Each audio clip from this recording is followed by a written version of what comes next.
Bon, début de semaine. Oh là là. Chaotique, Ouais, comme chaque semaine à l'Assemblée nationale.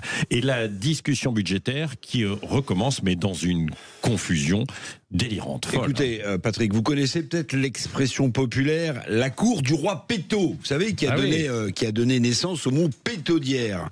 Cette expression populaire, oui, colle parfaitement à la cacophonie générale qui règne à l'Assemblée nationale à propos de la discussion budgétaire. Quand je dis discussion, d'ailleurs, c'est un terme impropre. Dans une autre fable de La Fontaine, les animaux, je ne sais pas si vous en souvenez, élisent un roi sans pouvoir, qui aboutit à une pagaille généralisée.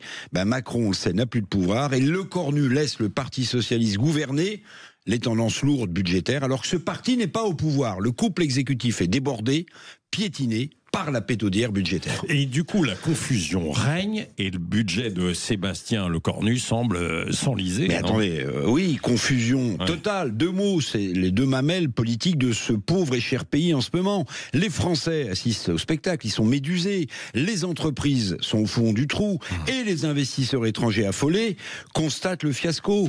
Ils s'inquiètent ouvertement de l'avenir de ce pays. D'ailleurs, je ne sais pas si vous avez vu cette statistique, Patrick, mais depuis quelques années, beaucoup de Français partent travailler à l'étranger. Le chiffre est supérieur à 2 millions. 2 millions de Français s'exilent, pas dans le cadre de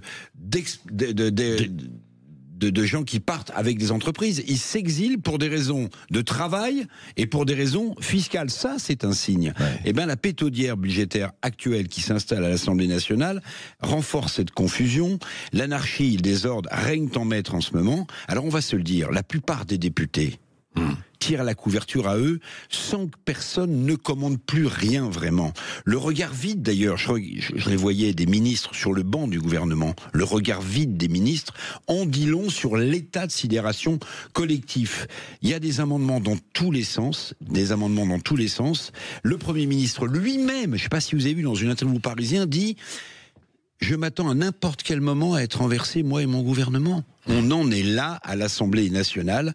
L'aveu fou et lucide de Sébastien Lecornu en dit très long sur la situation politique et budgétaire dans laquelle la France a sombré. Lucidité, il en faut, parce qu'il reste encore au moins 2500 amendements à étudier. Le temps presse. Où est-ce qu'il y a de la cohérence dans tout ça ? Pour moi, il n'y en a pas. Les amendements les plus débiles, je vous le dis franchement, et la pluie de taxes tombe de rue comme à Gravelotte. Tiens, ça c'est notre expression qu'on aime bien employer en France. Dans ce cinéma théâtral d'une imbécilité forcenée, je trouve.